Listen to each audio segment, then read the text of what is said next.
Welcome back everyone to the Westlake Hornets Teambuilder Dynasty here at NCAA Football 14.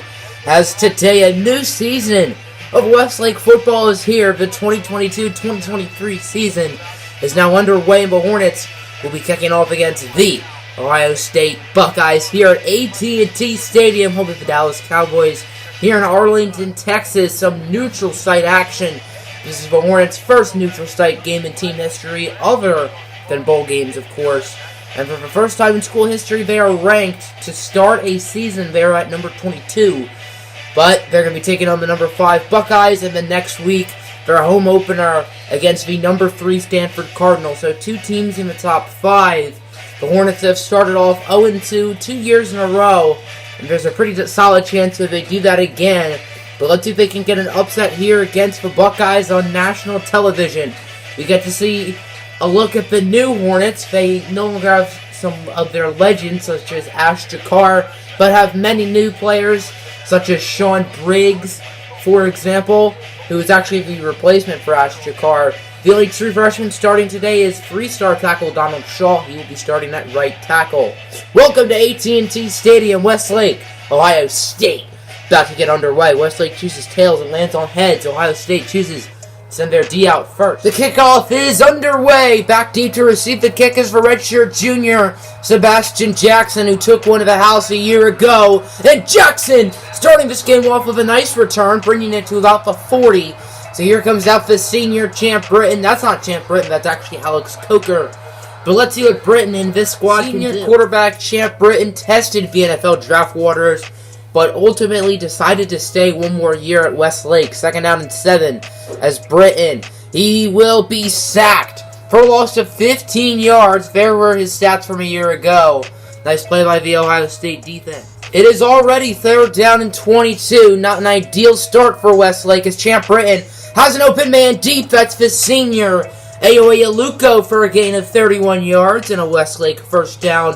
Aluko has both receptions so far on the day, as no Buckeye defender was anywhere near him. Westlake is in the red zone for the first time today. Let's see if they can put some early points on the board.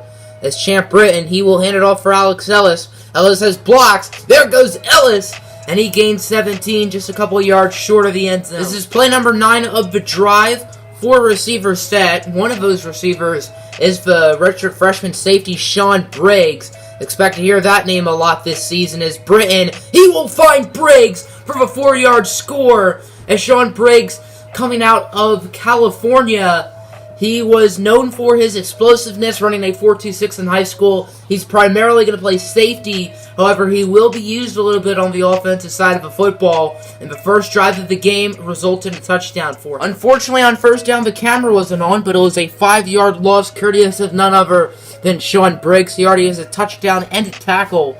Very promising debut so far for the former 5-star athlete. Is on 3rd down. White over to Caldwell, wrapped up by Jeremy Harrington. And Ohio State's going to have a 3-and-out. Very good start for the Hornets. On offense, they got a touchdown. On defense, they got a 3-and-out. What a start for this Westlake football team. Just over a minute left to go in the quarter. Britton finds Lemieux for a gain of 21. Westlake now in the red zone as Champ Britton is a perfect 8 for 8 passing-wise so far. Westlake is back in the red zone. It's 1st and goal. Britton and Ellis in the backfield as Champ Britton. He's going to keep the handoff. He loses 3 yards. And the play is made by Brandon Donaldson. First quarter in the books. Westlake is looking very good as they're up 7-0. Trying to make that 14-0 here on this 3rd and goal. Ellis gets the handoff and he gets the score. Alex Ellis ran for 27 touchdowns a year ago. And he has his first one on the season there. It's been a slow start for the Ohio State offense. Let's see if they can start to fix their mistakes. They were down into Patrick White, LaShawn Dixon. In the Buckeye backfield, 4 receivers set. White is going to look to throw it. And he finds Rodney Whitaker, who doesn't gain anything. He is going to be brought down by Kyle Utley, forcing Ohio State faked the punt, and it did not work. So Westlake has the football back. 2nd down and 10. Britton and Ellis in the backfield. Champ Britton looking to throw it. He has an open man. That's Aoye Aluko, who's made a number of nice plays so far today. And he gets it to about the 11. Westlake has 7 first downs today. Ohio State has 1. That statistic right there tells you the whole story. Toss from a redshirt junior, Sebastian Jackson, who gets the touchdown, and this early Westlake lead gets even bigger. This game is starting to turn out into a blowout, and I don't think anyone expected Westlake to be the team who would have the lead if this was a blowout. As on the option, Patrick White.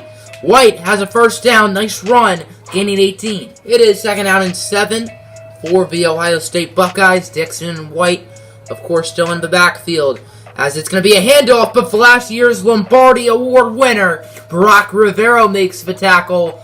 As Ohio State's been running option after option, this time it doesn't work. Patrick White is 5 for 5 today, but he's only thrown for 8 yards. Meanwhile, Champ Britton 10 for 11 with a lot of yards and a touchdown is Britton. He will be sacked on first down by, I believe, Donaldson.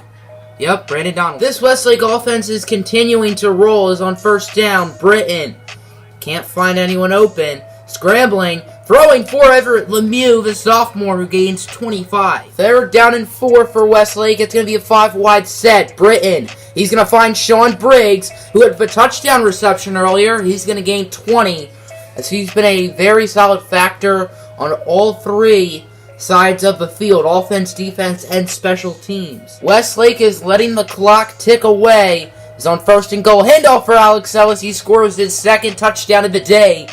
And this lead gets even bigger. It's going to be 28-0. I don't think anyone expected Westlake to be winning at halftime, let alone by this much. 16 seconds left. Ohio State has 2 timeouts. Dixon and White in the backfield per usual. As Patrick White under pressure. It's going to be a screen for LaShawn Dixon.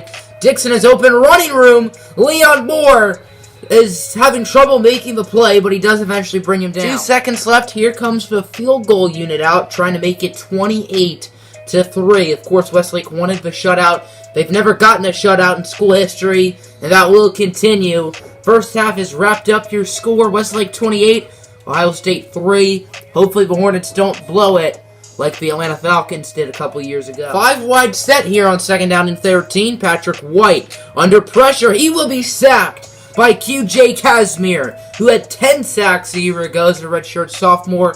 Gets his first one of the season right here. 4th down and 11. Ohio State doesn't really seem much of a choice. They're going to go for it. And honestly, I can't really blame them.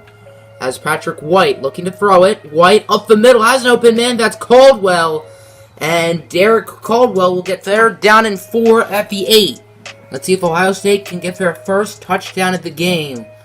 As White and Dixon in the backfield, Patrick White looking to throw it. He's going to scramble. He gets by Sean Briggs, and Patrick White gets the touchdown on the ground. But on the kickoff, here goes Sean Briggs.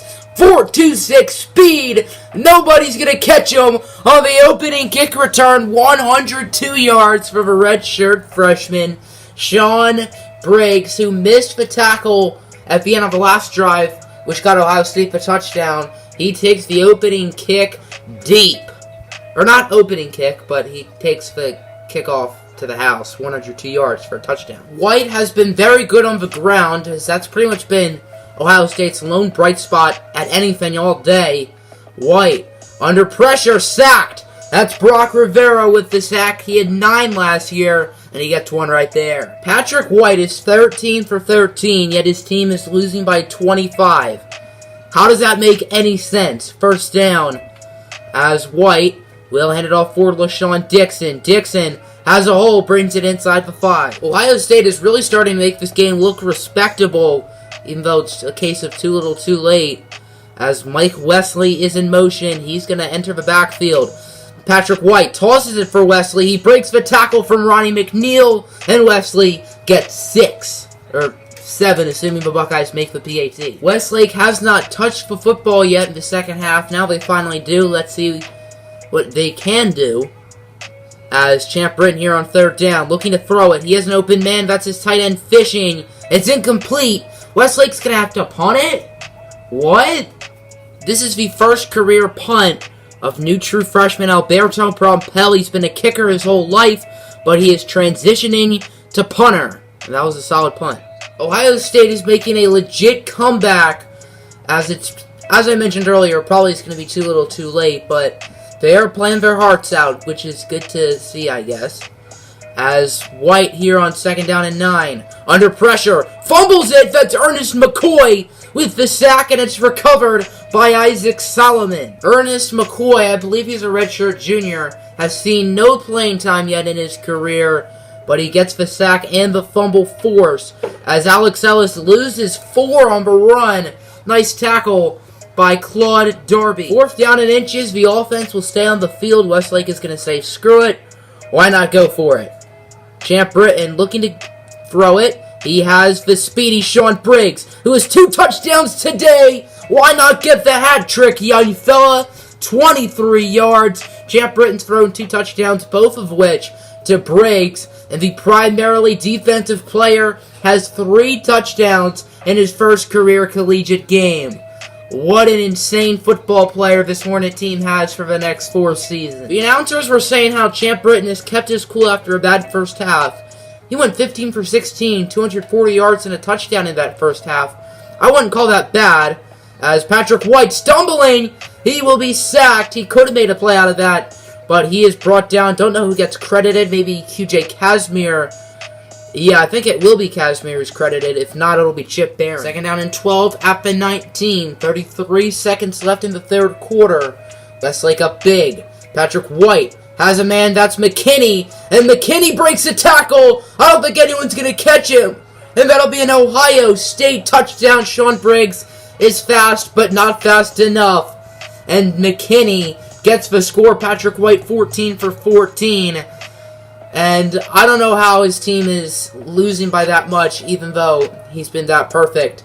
As Ohio State breaks a record on that play, the longest pass, which apparently originally belongs to Champ Britton. I don't think 81 yards is the longest pass. It's just that this game and EA Sports does a lot of drugs. It is 2nd and inches for the Buckeyes. They're down by 18 here to start the 4th quarter. So they're probably not going to be able to win the game, but anything is possible, they once said. Is White scrambling. White on the run. He will gain 19. Patrick White is still perfect. 17 for 17. That's crazy. It's a 5-wide set. Here on 2nd down and 5 is White under a ton of pressure from Terrence Brooks. And he throws an incomplete pass. I never thought I'd see the day. Ohio State is back in the red zone. They are 2 for 2 with 2 scores. I'm just in shock. Terrence Brooks, of all people, is the one who makes White throw an incomplete pass. Speaking of White, he's pushed into the end zone. And just like that, it's an 11, potentially 10-point game. I assume Ohio State's going to go for 2, so it obviously won't be 11 points. It'll be either 10 or 12. And as I predicted, Ohio State's going for 2. This would be very beneficial. It's not the end of the world if they don't get it, but it would still be nice. As White, under pressure, he finds David Davenport. This game was 28-0 with 19 seconds left in the first half, and now Ohio State can actually come back, but it's definitely not favorable. They're down in 7. Big play as Champ Britton. It's incomplete. Another 3 and out, and Ohio State gets the ball back. I give Urban Meyer a ton of credit. His team was down by 25 headed into the locker rooms, and now they've made an incredible comeback. But Isaac Solomon with a big tackle right there for Westlake as White loses 3. They're down in 7 here for Ohio State. This is a critical play for the Buckeye offense. They can kick a field goal, and it's a 1-possession game. And it looks like that'll be the case. Isaac Solomon makes another tackle for loss. 4th down and 10, and Ohio State's going to go for it. A field goal makes it a 7-point game, so I don't get this call one bit. Tight end in motion. As Patrick White, looking to throw it under pressure, finds Caldwell, but Emmanuel Charles is right there. What a terrible play call by Urban Meyer. And that is how your game ends, and the Westlake Hornets will upset Ohio State 42-32. The Hornets were incredible in the first half. In the first 13 minutes and 41 seconds, they outscored Ohio State 28-0. That's crazy against the number 5 team in the country. Ohio State did make a nice comeback towards the end, making it only a 10-point game. However, the Hornets are victorious. Starting the year off 1-0. Next week, they will head home to Burmester and take on the Stanford Cardinals. I'm a Barbie girl in the Barbie world. Laughing plastic, it's fantastic. You can brush my hair, undress me everywhere. Imagination, life is your creation. Hey, man!